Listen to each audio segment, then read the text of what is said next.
오늘 성경 말씀은 창세기 11장 1절에서 9절입니다. 오늘 말씀은 노아의 홍수 후에 사람들의 모습을 보여주고 있습니다. 노아의 홍수 사건 이후 시간이 지나면서 노아의 후손들은 늘어났습니다. 그때까지는 온 땅의 언어와 말이 하나였습니다. 즉 사람들이 많았어도 언어가 같으니까 서로 소통하는 데 문제가 없었습니다. 그런데 지금은 다릅니다. 오늘날 전 세계의 언어는 5천에서 7천 개 정도로 추정됩니다. 이렇게 서로 언어가 달라서 불편하고 때로는 오해가 생기기도 합니다. 언어가 같다고 하는 것은 많은 유익이 있습니다. 먼저 사람들 간의 동질성을 가져다 줍니다. 그리고 어떤 일을 할 때 수월하게 할 수 있는 능력도 생깁니다. 그런데 하나님께서는 그러한 유익이 있음에도 불구하고 원래 하나이던 언어를 혼잡케 하셔서 사람들을 흩으셨던 것입니다. 그러면 왜 그렇게 하셨을까요? 오늘 본문을 보면 사람들의 언어가 하나일 때 행한 일이 하나 기록되어 있습니다. 사람들이 동방으로 옮겨가다가 시날 평지를 만나 거기에 거하게 되었습니다. 그리고 그것에 거하면서 사람들이 생각한 것은 그곳에 성을 쌓아 도시를 만들고 탑을 높이 세우는 것이었습니다. 땅이 평평하니 성을 쌓기도 좋고 탑을 쌓으면 멀리서도 잘 보일 수 있으니 좋은 생각이라고 여겼습니다. 그래서 사람들은 벽돌에 역청을 바르면서 성도 쌓고 탑도 쌓아 올리기 시작하였습니다. 서로 소통이 잘 되니까 거침없이 탑을 쌓아 올렸던 것입니다. 하나님은 사람들이 건설하는 성읍과 탑을 보려고 내려오셨는데 그들이 하는 일을 기뻐하지 않으셨습니다. 그리고 그 일을 더 이상 하지 못하도록 언어를 혼잡케 하셨습니다. 그동안 인간들은 한 언어만 사용했는데 하나님께서 언어를 혼잡케 하시니까 탑을 쌓는 것은 고사하고 서로 함께 일상생활을 하는 것조차도 어려워졌습니다. 그러자 결국 서로 말이 같은 사람들끼리 모여서 사방으로 흩어지게 되었습니다. 언어가 하나인 것은 많은 유익을 가져다 줍니다. 그런데 하나님께서는 그들이 탑을 쌓는 것을 보시고 그들의 언어를 혼잡케 하셔서 흩으신 것입니다. 그런데 하나님께서는 이렇게 인간의 말을 혼잡케 하셔서 흩으셔야만 했던 이유가 있으셨습니다. 사람들이 서로 소통을 잘하는 것은 좋은데 그러한 유익을 가지고서 하나님께서 원하지 않는 죄된 일에 힘을 썼기 때문입니다. 바벨탑을 쌓은 사람들은 서로 협력하여 하나님의 선을 이룬 것이 아니라 하나님이 싫어하시는 일을 행했던 것입니다.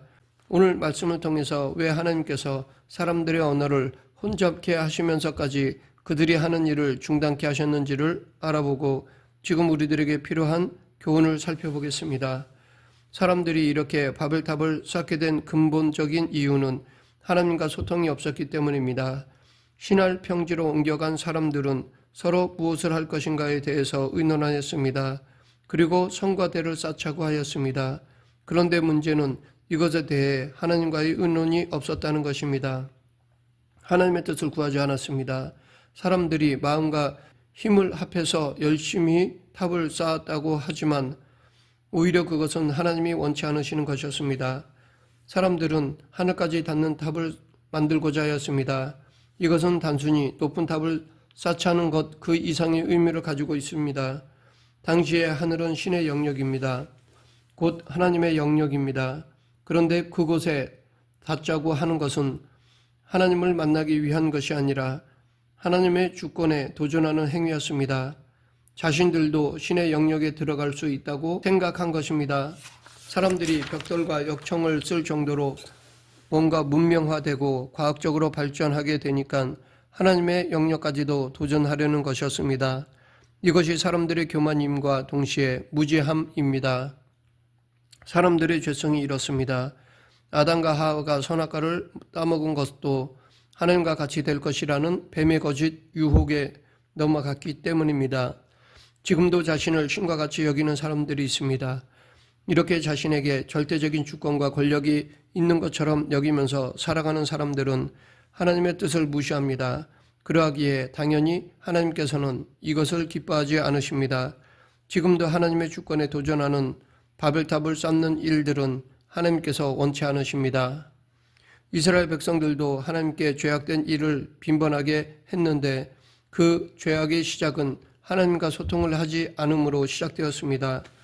이스라엘 백성들은 하나님의 뜻을 구하지 않고 자신들의 뜻대로 하다가 결국 그것이 죄가 되었고 그 하는 일들이 헛수고가 되었습니다. 하나님은 이스라엘 백성들과 소통하기를 원하셨습니다. 그래서 예레미야 선지자를 통해 당신의 마음을 전하셨습니다. 너는 내게 부르짖으라. 내가 내게 응답하겠고 내가 알지 못하는 크고 은밀한 일을 내게 보이리라. 하나님은 우리가 당신의 뜻을 구하면 당신의 뜻을 알려주십니다. 즉 하나님은 우리가 하나님이 원하시지 않으시는 바벨탑을 쌓는 헛수고를 하지 않고 하나님께서 원하시는 크고 은밀한 일들을 알려주시고 그것을 감당할 수 있도록 능력으로 함께 하십니다. 그러하기에 우리가 바벨탑을 쌓는 헛수고를 하지 않고 하나님의 뜻과 대적하는 죄된 일을 하지 않기 위해서는 그 누구와의 소통보다 하나님과의 소통에 열심을 내야 할 것입니다. 하나님의 말씀을 읽고 들으며 기도를 통해서 하나님과 소통함으로 그 뜻을 구해야 합니다. 무엇보다도 우리는 하나님의 이름을 드러내고자 할 때 하나님과 소통하는 삶을 살아갈 수 있습니다. 바벨탑을 쌓는 사람들은 서로 말하기를 우리 이름을 내자라고 하였습니다. 벽돌로 쌓아 하늘에 닿는 탑을 쌓는다는 것은 그들의 위대함을 드러내는 대단한 공적이었습니다. 그러므로 그들이 바벨탑을 쌓는 목적은 자신들의 위대함을 드러내고 자기 이름을 알리고자 함이었던 것입니다. 그런데 성경에 보면 그 누구보다 자신의 이름과 그 권능을 세상에 드러내기 원하시는 분은 하나님이십니다. 출애굽기 7장 5절 내가 내 손을 애굽 위에 펴서 이스라엘 자손을 그 땅에서 인도하여 낼 때에야 애굽 사람이 나를 여호와인 줄 알리라 하시매 에스겔 38장 23절 이와 같이 내가 여러 나라의 눈에 내 존대함과 내 거룩함을 나타내어 나를 알게 하리니 그들이 나를 여호와인 줄 알리라. 하나님은 당신의 이름이 이 땅에 권능으로 드러나기를 원하십니다. 다윗은 이를 잘 알고 있었습니다. 그래서 그는 시편 23편 3절에서 내 영혼을 소생시키시고 자기 이름을 위하여 의의 길로 인도하시는도다 라고 고백하였습니다. 즉 다윗은 하나님께서 자신을 구원하시고 의의 길로 인도하시는 것이 자기 이름 곧 하나님의 이름을 위하여 그렇게 하신다는 것을 잘 알고 있었습니다. 그렇기에 다윗을 비롯한 믿음의 조상들은 자신의 이름을 드러내기 위해서 살지 않고 하나님의 이름과 그 능력을 세상에 드러내기 위해서 살았습니다. 그렇게 살기 위해 그들은 늘 하나님과 소통하였습니다. 사실 바벨탑을 쌓은 사람들이 벽돌을 만들 수 있었고 역청으로 높은 건물을 쌓을 수 있었던 것은 하나님께서 그들에게 지혜와 재능을 주셨기 때문입니다. 그래서 그 능력을 하나님의 이름을 위해서 사용했으면 좋았을 텐데 그렇지 않고 자신들의 이름과 능력을 드러내고자 했던 것입니다. 그래서 결국 그들의 수고가 헛되고 만 것입니다. 이처럼 나의 이름을 세상에 알리기 위해서 살아가는 것은 바벨탑을 쌓는 것과 같은 허무한 일입니다.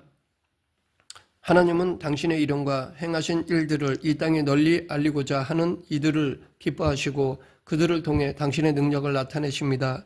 그러므로 우리는 늘 하나님과 소통하는 가운데 하나님의 능력으로 살아가고 그로 인해 하나님의 이름을 이 땅에 드러내는 영광된 삶을 살아가야 할 것입니다. 또한 우리가 하나님 중심의 삶을 살아갈 때 하나님과 소통하는 삶을 살아갈 수 있습니다. 바벨탑을 쌓는 사람들은 그 탑을 쌓아서 흩어짐을 면하고자 하였습니다.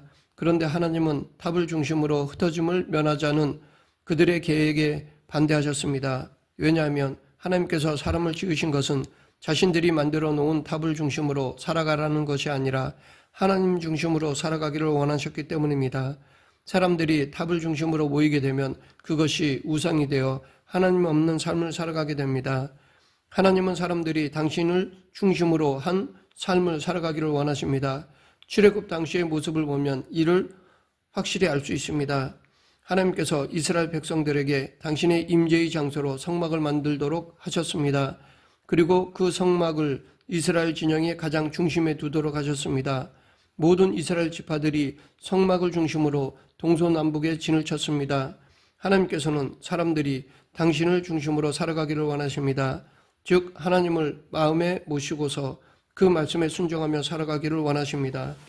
그런데 하나님과 소통하지 않으면 하나님이 아닌 것을 중심에 두고 살아가게 됩니다. 또 다른 바벨탑을 쌓고 그것을 중심으로 모입니다. 즉 사람이나 물질, 사상이나 가치관을 중심으로 모이게 됩니다. 그것이 우상이 되어 그 우상의 다스림을 받게 됩니다. 그러나 우리는 하나님 중심으로 살아야 합니다. 하나님의 뜻을 이루기 위해 살아야 합니다. 그러기 위해서는 사람과의 소통 이전에 하나님과의 소통이 우선되어야 합니다. 하나님과의 소통이 있은 후에 그 소통의 내용을 가지고 사람들과 소통하면서 살아야 합니다. 오늘날 언어의 장벽을 극복하려고 하는 많은 과학적 방법들이 등장하고 있습니다. 스마트폰 어플리케이션을 보면 통역과 번역을 해주는 좋은 어플리케이션이 있습니다.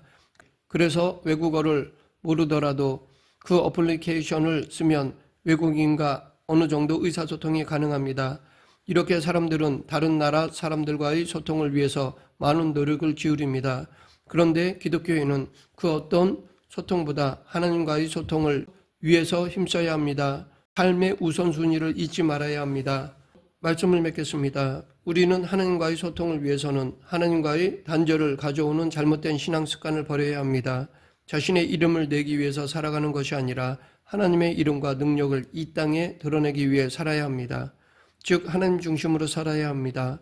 하나님을 내 삶의 주인으로 모시고 그 뜻에 순종하면서 살아야 합니다. 늘 하나님과 소통하며 하나님 자녀로 살아가는 저와 여러분이 되길 간절히 축원합니다. 기도하겠습니다. 생사화복을 주관하신 하나님 아버지, 하나님 중심, 하나님 우선순위로 살아가는 저희 모두가 되게 하여 주시옵소서. 예수님 이름으로 기도드립니다. 아멘.